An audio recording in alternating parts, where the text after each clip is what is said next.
Salam əziz müəllimlər. Hər vaxtınız xeyirli olsun. Hər birinizi salamlayıram. Mən biologiya müəlliməsi Nuranə Həsənova. Sertifikasiya imtahanından yadımda qalan sualları bir dəftərçəyə yazdım və onları sizinlə bugün müzakirə etmək istərdim. 20 neçə dənə sualdır. Amma əvvəlcə öz fikrimi bildirim sertifikasiyaya. Sertifikasiyanın əleyhinə deyiləm. Heç bir müəllim məncə deyil əleyhinə. Bəlkə də hər kəsin şəxsi fikri olanlar olar, amma mən əleyhinə deyiləm. Əksinə çox sevindirici bir haldır bu. Lakin bu imtahanın kompüter vasitəsilə deyil, yazılı şəkildə götürülməsinin tərəfdarıyam və nazirimizdən xahiş edirəm ki, imtahanın daha şəffaf şəkildə keçirilməsi üçün onun yazılı şəkildə olması daha yaxşı olardı. 55 yaşında, 58 yaşında bir müəllimin jurnalın arxasından qalxıb gələn, formativ jurnalının, sinif jurnalının, summativ kağızlarının arxasından durub gələn bir müəllim kompüterdə sualı niyə yazsın ki? Olmazmı ki, ona da bir kağız təqdim olunsun, suallar kağız şəklində verilsin, yəni eyni ilə abituriyentlərə verilən qaydada. Sualı biz tətbiq edək və kağızda qeyd edək, daha sonra o kağızı xananı dairələyək, belə deyək, kodlaşma kağızını təqdim edək və sualları da özümüzlə gətirək gələk. Bu daha şəffaf olardı, elə deyilmi? Əgər kompüter avtomatik bir sistemdirsə, ora sözsüz ki, müdaxilə oluna bilər. Oluna da bilər, olunmaya da bilər. Amma mənim yazdığım kağıza heç kəs müdaxilə edə bilməz. Mən yazıram, yazdığımı kodlaşma vərəqinə kodlaşdırıram və onu təqdim edirəm. Orada mən adımı öz xəttimlə yazmışam, suallarımı xanada qeyd etmişəm və sual kağızımda, kitabçamda əlimdədir və özümlə evə gətirirəm. Buna kim müdaxilə edə bilər? Mənim əlimdəki kağıza heç kəs müdaxilə edə bilməz.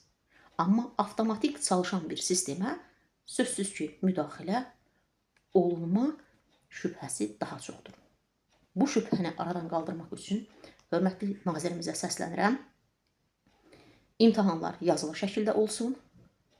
Növbəti ildən imtahanları yazılı şəkildə götürülsün. Necə abituriyentlər imtahan verir, o şəkildə də müəllimlər imtahan versin. Bu imtahanda yalnız gənc kadrları, gənc müəllim kadrlarını deyil, 55, 57, 58 yaşlı müəllimləri də nəzərə alaq. Onlar jurnalın arxasından qalxıb gəliblər imtahana. Onlar kompüter arxasından qalxıb imtahana gəlməyiblər. Yəni, reallıq budur. Bu reallığı nəzərə alaraq bir daha təkrar xahiş edirəm. Növbəti il imtahan yazılı şəkildə götürülsün. İndi isə keçək suallarımıza. Birinci sualı oxuyuram. Şəkildə verilmiş, əslində birinci sual deyil, mənim ağlıma, yəni fikrim hardan gəlibsə, elə o sualı da yaza-yaza getmişəm. Şəkildə verilmiş canlıda degenerasiyaya uğramış orqan. Şəkildə verilmiş canlı, xatırlayırsınızsa, balina idi. Degenerasiyaya uğramış orqan. Burada artıq müəllim balinanı görəndə ağlına gələn ilk şey 10-cu sinifdə, onu da qeyd edim, kimya müəllimləri deyir ki, biologiya asan idi, kimya çətin idi. Biologiyada suallar asan görünürdü, amma o asan sualın içində dərin bir məntiq var idi. Hörmətli müəllimlər, biologiya asandır deyən müəllimlər. Asan idi, çətin deyil idi, amma bəzi müəllimlər o məntiqi hissələrdə nədir, səhvə yol verirdilər. O məntiqi hissənin biri də elə budur. Şəkildə verilmiş canlıda degenerasiyaya uğramış orqan. Balinanın şəkli verilir. Degenerasiyaya uğramış orqanı soruşur. Orada müəllimin ağlına gələn o olur ki, onun sinifdə bir şəkil var idi və arxa ətraf qurşaq sümüyünün çıxıntısının şəkli var idi. Müəllim variantına götürür arxa ətrafın qurşaq çıxıntısı. Amma cavab arxa ətrafın sərbəst sümüyüdür. Sərbəst sümüyüdür. Yəni sərbəst sümük degenerasiyaya uğramışdır. Qurşaq isə degenerasiya yox, rudiment orqandır. Bu səbəbdən də müəllimlər orada səhvə yol verirlər. Deməli, cavab olur, arxa ətraf qurşağı yox, arxa tərəfin sərbəst çıxıntısı. Yəni qurşaq çıxıntısı deyil, sərbəst çıxıntısı. Növbəti suala baxaq. İkinci sualı oxuyuram. Günəbaxan səbətində 1000 çiçək var.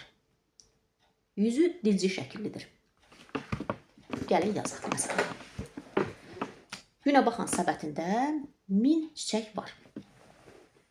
1000 çiçək var. 1000 çiçək yazdım. 1000 çiçək var Günəbaxan səbətində. Bir bunun yüzü dilci şəkillidir. Dilci şəkilli çiçəklər çoxalmada iştirak etməyən çiçəklərdir. Bu səbəbdən də bu 1000-dən 100-ü çıxdıq. 100-ü çıxdıq. Cavab etdi 900.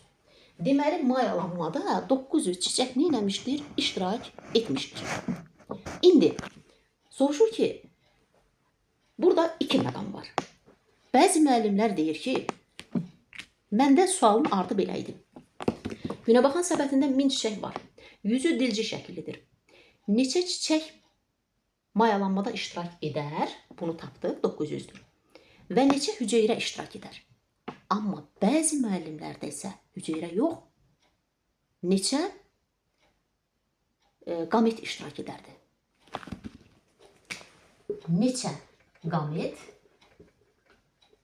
neçə hüceyrə?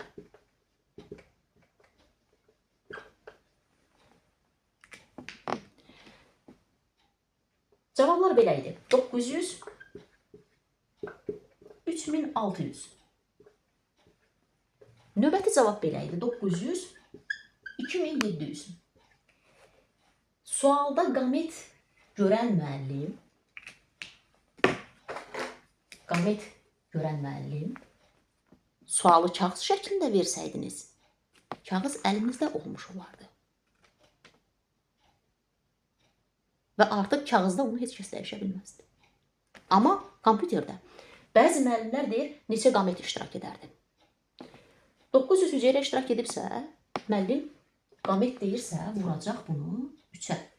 Hüceyrə deyirsə, 2 spermatozoid, 1 yumurta hüceyrə, etdi 3. Hüceyrə deyirsə, vuracam 4-ə. Nə üçün? Çünki 2 spermatozoid, 1 yumurta hüceyrə, bir də mərkəzi hüceyrə mayalanır, olur 4. Mən buna hüceyrə oxudum, 4-ə vurdum, cavabı 3600 aldım. Bəzi müəllimlərin kompüterində bu qamet idi. Müəllim qamet götürüb 3 yazıbsa, sonra avtomatik sistem bunu dəyişə bilərmi? Bəli, qamet sözünü oradan dəyişə bilər, hüceyrəni ora qoya bilər. Çünki kompüter onun əlindədir, müəllimin əlində deyil. Amma bu kağız müəllimin əlindədirsə, özü ilə evə gətiribsə, onu heç kəs dəyişə bilməz. Bu məsələyə zəhmət olmasa, nazirlik baxır, kim baxırsa bu suallara bu məsələyə diqqətə alarsınız zəhmət olmasa. Bəzi müəllimlərdə bu qamet idi, bəzi müəllimlərdə hüceyrə idi. Keçdik növbəti suala. Və hər iki variantın da cavabı orada var idi. 900 3600 cavabı da var idi. 900 2700 cavabı da var idi orada.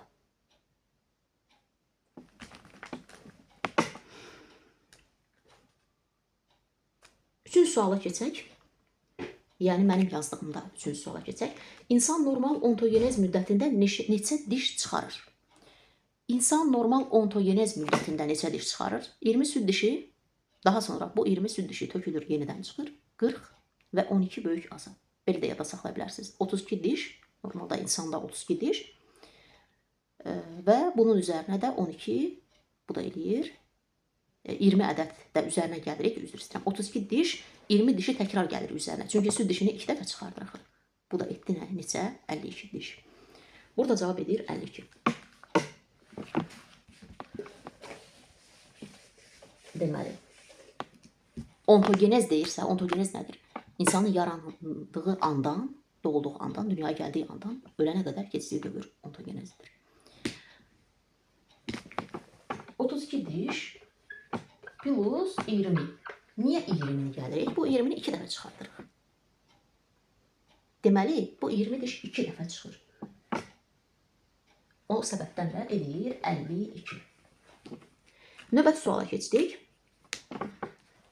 Deməli, verir parabüzdən hansı yarusu aiddir?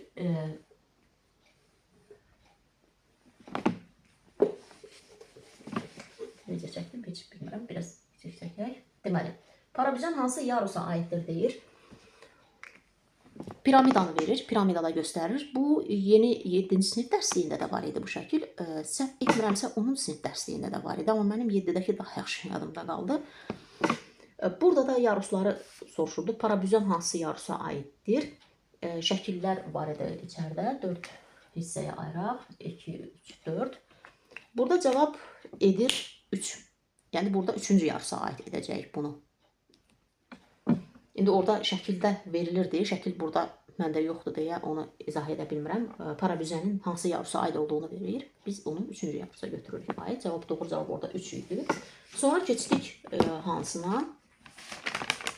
Növbəti 5-ci suala keçdik. 5-ci sualda belə bir cədvəl qrafik var idi. O qrafiki çəkim sizə. Deməli, lövhə görünürmü necə? Baxaq. Aha. Belə bir qrafik var idi müəllimlər. Baxın, belə bir qrafik var idi. Deməli, qrafiki çəkmişəm. İndi onu çəkim sizə. Baxın.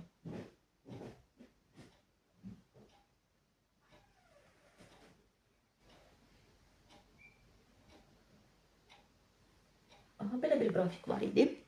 Qrafikdə sualda nə deyilirdi? Sual belə idi. Belə idi ki, doğru variantı seçin. Heç bir sual yox idi, sadəcə doğru variantı soruşuldu burada. Variant belə idi. Doğru variant belə idi. Populyasiyada fərdlərin doğum sayı ölüm sayına nisbətən üstünlük təşkil edir.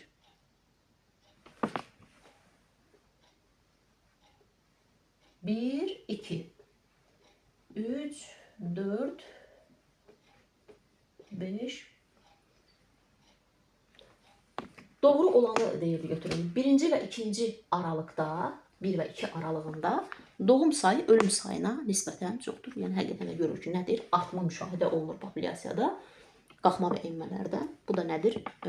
Doğum sayı ölüm sayına nisbətən üstünlük təşkil etmiş olacaq. Və onun üçün də bu variantı qeyd edirik. Daha sonra növbəti sualda hansı ikiləpəli bitkidə ehtiyat qida maddələri rüşeyimin digər hissələri ilə bərabər endospermdə də olur? Orada cavab, sualı bir də qoyuram. Baxın, deyir, hansı ikiləpəli bitkidə? Orada birləpəli bitkilər də var idi. Birləpəli bitkilərdə ehtiyat qida maddələri endospermdə olur dedik. Amma bizə sualda deyir ki, hansı ikiləpəli bitkidə? Baxın, ikiləpəli bitkidə. Birləpəlidə zaten bilirik ki, endospermdədir. Orada 2 ikiləpəli bitki var idi. Quş əpbəyi, bir də 3 rəng bənövşə. Cavab 3 rəng bənövşədir. 3 rəng bənövşədə nədir? Rüşeyimin digər hissələrində də olur. Növbəti suala keçək.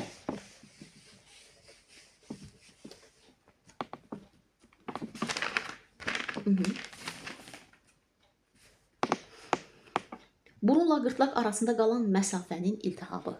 Mən bunun videosunu hazırlamışdım, sizlərə paylaşmışdım. Təəssüflər olsun ki, bəzi müəllimlərim orada səhvə yol veriblər. Burunla qırtlaq arasındakı məsafənin iltihabı. Mən onu refle sözü kimi demişdim, yadınızda saxlayın. Refle. E hərflərini silək. Renit. Burunun iltihabıdır. Baxın, yuxarıdan aşağı gedirəm. Renit, burun. Renit, burun. F, farengit. Daha sonra o l-nı niyə silmişəm? L-ni silməliyəm. L qalmalıdır. Aha. Renit, farengit. Bir də laringit. Aha.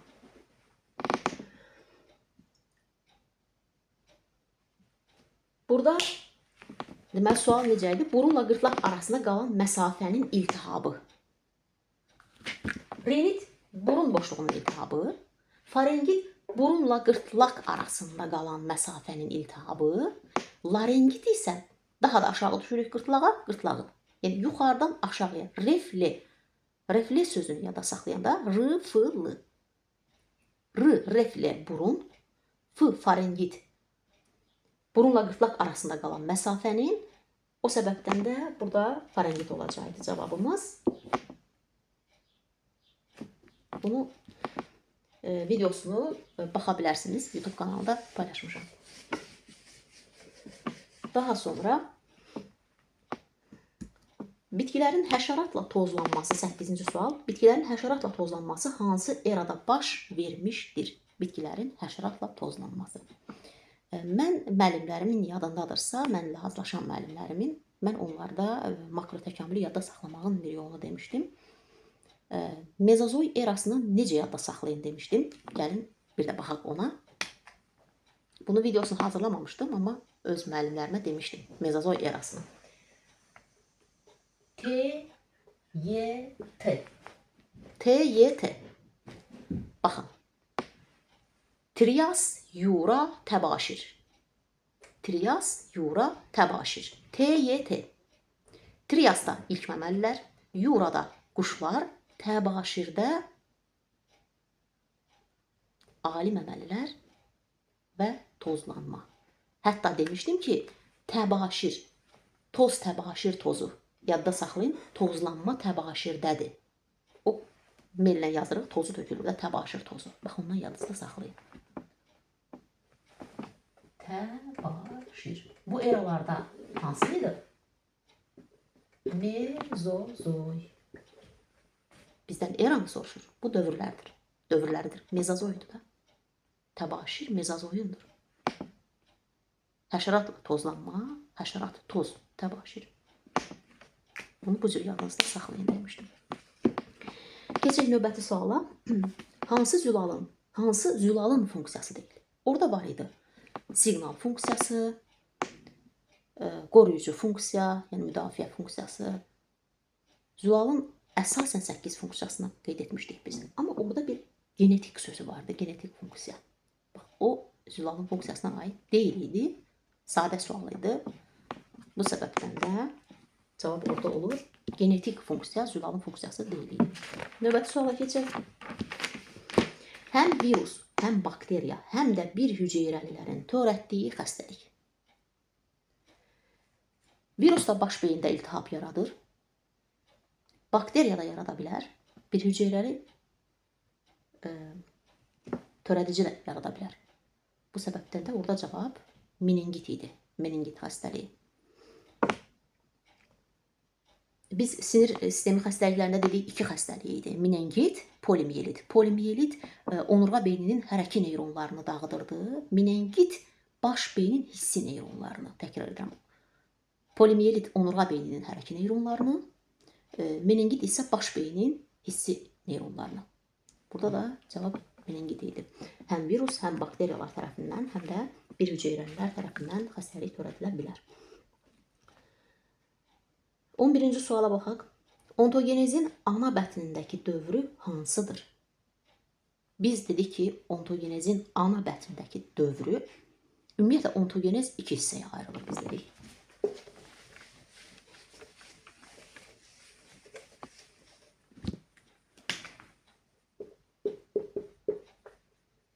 Ontogenezi biz 2 hissəyə ayırdıq.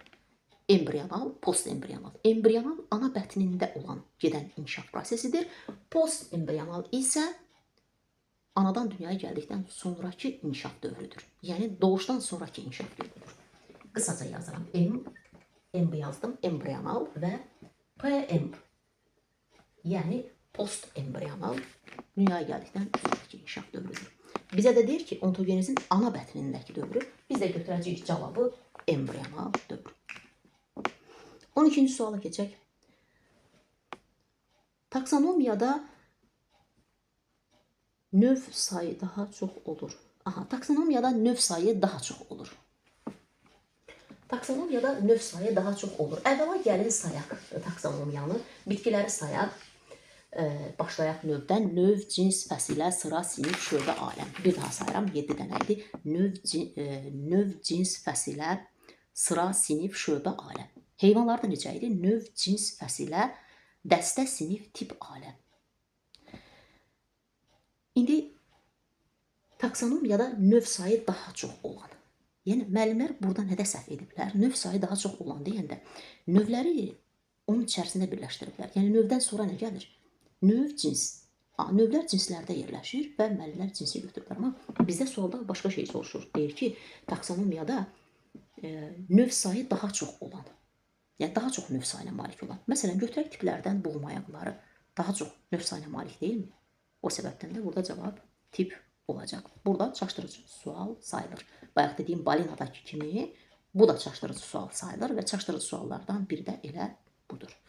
Ki deyirlər ki, biologiya sualları çox asan olub. Mən deyirəm ki, biologiya müəllimləri məntiqli müəllimlərdir.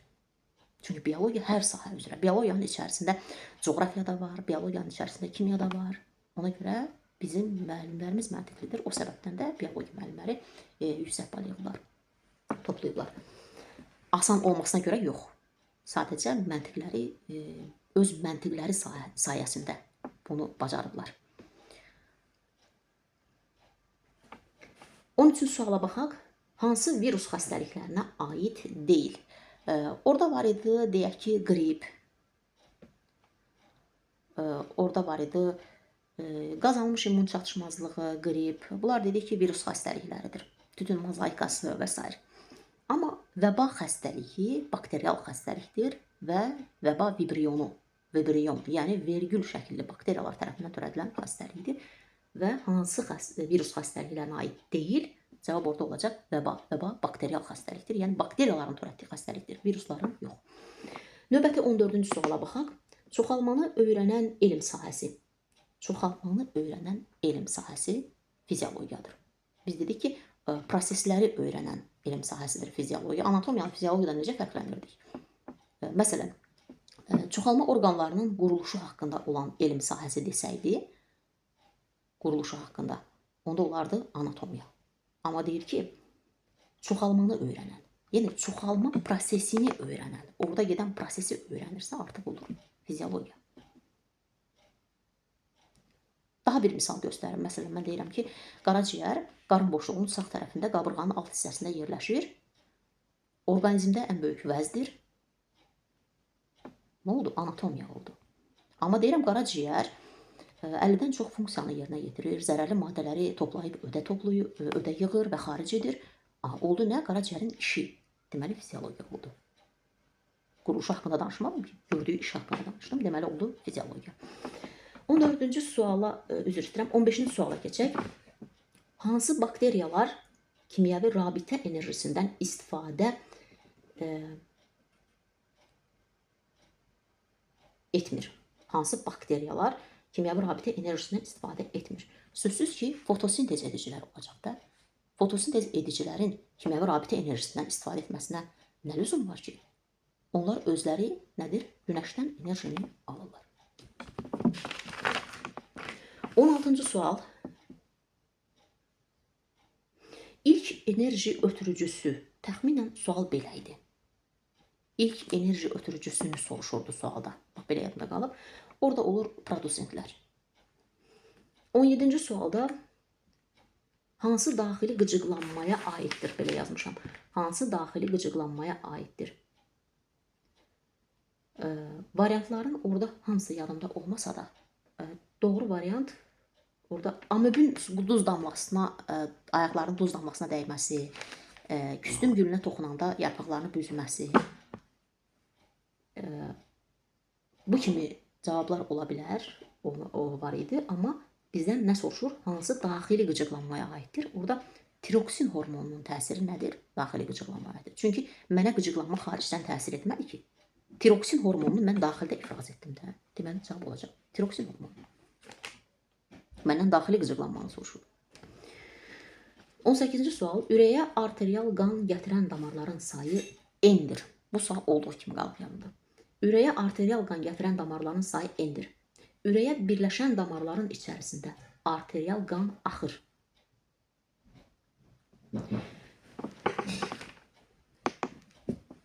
Ürəyə arterial qan gətirən damarların sayı N-dir. N. Ürəyə arterial qan gətirən damarlar hansılar idi? Ağciyər venaları. Dedik ki, ağciyər venalarında arterial qan olur. Ağciyər arteriyalarında venoz qan olur. 4 damar, ikisi sağdan, ikisi soldan. Arterial qanı ürəyin sol qulaqçığına gətirir. Ürəyə arterial qanı gətirən damarlar N-dir. Deməli, N 4-dür. İndi soruşur. Ürəyə birləşən damarların içərisində ürəyə 8 damar birləşir. 5-i sola, 3-ü sağa. Ürəyə birləşən damarların içərisində neçə arterial qan axır? Bu 4-ü gətirmədi qulaqçığa. Və qulaqçıqdan da töküləcək qan mədəciyə, mədəcikdən də aorta ilə, aorta damarı ilə, mən ona şah damarı deyirəm. Şah damardan nə olacaq? Çıxacaq. Deməli, 4-ü gətirdi, 1-i apardı, 5 damarda arterial qan axdı. O səbəbdən cavab olacaq. Ümumi götürəndə 4-ünü elə verir. Verir deyəndə daha doğrusu N deyir, gətirən. Biz bildik ki, gətirən 4-dür. Çıxaran da 1-dir. Cavab olacaq N plus 1. Yəni N 4 plus 1 5. Yəni 5 damar. 19-cu suala keçək. 19-cu sualda nə deyir? Cinsiyyət xromosomunda bir əlavə X xromosomu olan xəstəlik. Cinsiyyət xromosomunda bir əlavə X xromosomu olan xəstəlik.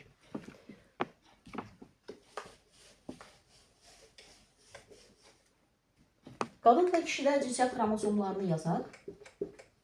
Qadın və kişidə cinsiyyət xromosomlarını yazdıq. Bizə deyir ki, bir əlavə X xromosomu olan, biz qadında bir əlavə X xromosomu rastlamadıq. Amma kişidə nədir? Bir X xromosomu da rastladıq. Yəni X, X, Y.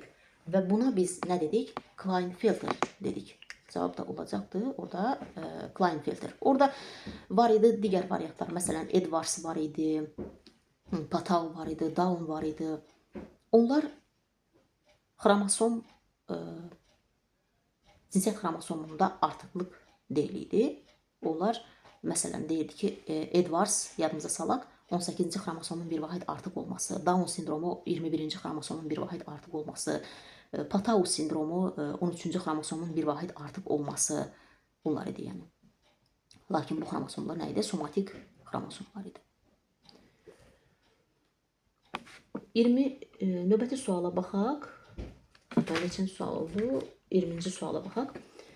Fotosintezsiz enerji istehsal edən, fotosintezsiz enerji istehsal edən belə bir sual idi. Buna oxşar kimi, yəni belə bir sual idi. Belə gəlir yadıma sual, yəni fotosintezsiz enerji istehsal edən. Bu azot fiks edici bakteriyalar idi cavab orada. Yəni kimyəvi enerji sayəsində olur. Yəni sanki bunun əvvəlki sualın əksinə qoyulmuş bir sualdır. 21-ci suala baxaq. Hansı görmə qüsurunda qabarıq linzadan istifadə olunur? Hansı görmə qüsurunda qabarıq linzadan istifadə olunur? Bu, həmişə yaxından görmə və uzaqdan görmədə xəyalın harda alınması, hansı linzadan istifadə olunması, anadan gəlmə olanda göz almasının necə olması, bunlar biologiyanın həssas hissələridir ki, bunları yadda saxlamalıyıq.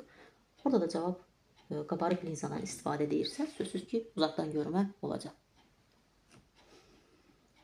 22-ci suala keçək. Qeyri-allel genlərin eyni xromosomda olması. Biz dedik ki, qeyri-allel genlər eyni xromosomda olarsa, bu zaman nə baş verər? Thomas Morgan qanunu baş verər. Yəni, ilişiklik baş verər. Cavab da elə orada ilişiklik idi. Daha sonra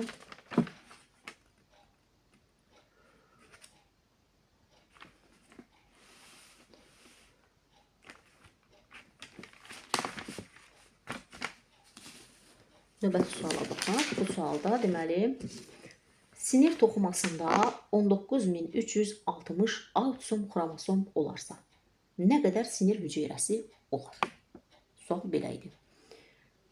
Bir daha deyirəm, təkrar edirəm, oxuyum. Sinir toxumasında 19360 autosom xromosom olarsa verilənləri gəlin yazaq.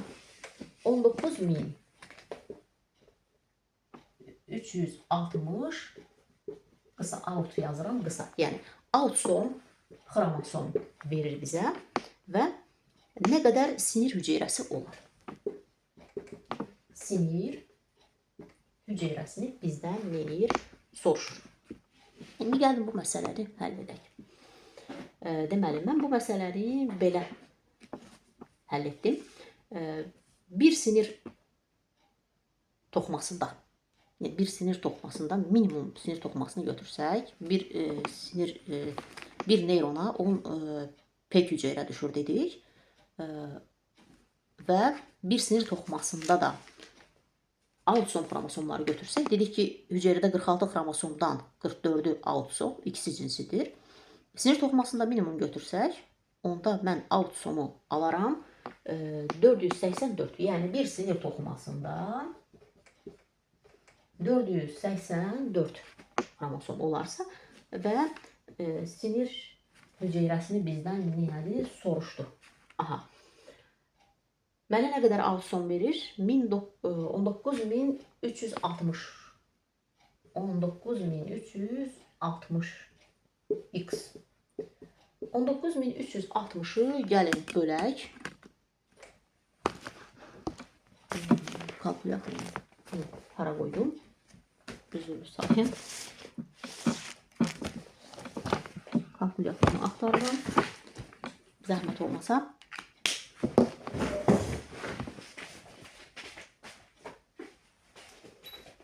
Aha. 19360 bölürük 484'e. Cavabımız edir 40. Yazırıq 40. Bu hələ tam cavab deyil. 40'ı aldıq. Bu aldığımız nədir? Aldığımız sinir toxumasıdır. Sinir toxumasıdır. Daha sonra nə soruşur? Sinir hüceyrəsini soruşur. Sinir hüceyrəsini soruşur. Sinir hüceyrəsini soruşursa, onda nə edəcəyik? Yəni 40 sinir toxumasını biz nədik? Tapdıq. Yuxarı hissəni silək.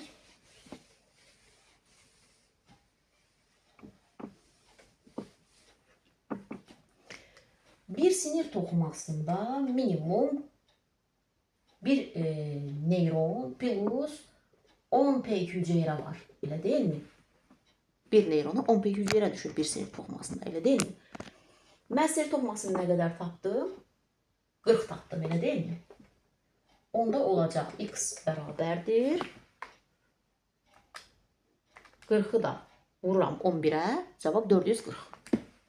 440. Bu etdi bizim nə? Cavabımız. Yəni sinir toxumasında 19360 autosom xromosom olarsa nə qədər sinir hüceyrəsi olar? 440 sinir hüceyrəsi olmuş olar. Daha sonra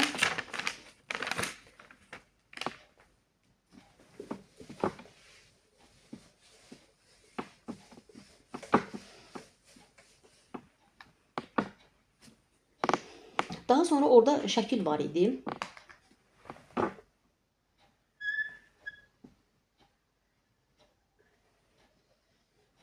Aha. Dedi ki, əlamətlərin parçalanması. Yəni biz dedik ki, seçmənin formaları, təbii seçmənin formaları, disruptiv seçmə, stabilləşdirici seçmə, hərəkət verici seçmə. Disruptiv seçməyə biz parçalayıcı seçmədə dedik. Yəni əlamətlər nə edir? Əlamətlər parçalanır. Mən burada şəkili disruptiv seçmə kimi gördüm və cavabımda disruptiv seçmə kimi qeyd etdim. Sualları gözləmədən çıxdım. 20 dəqiqə var idi hələ imtahana. Mən imtahan zalını tərk etdim. Bəzi müəllimlər deyir, stabilləşdirici idi. Bəlkə də yenə də o bayaq günə baxanda dediyim kimi ola bilər. Amma mən burada disruptiv seçmə götürdüm və şəkil bu cür idi.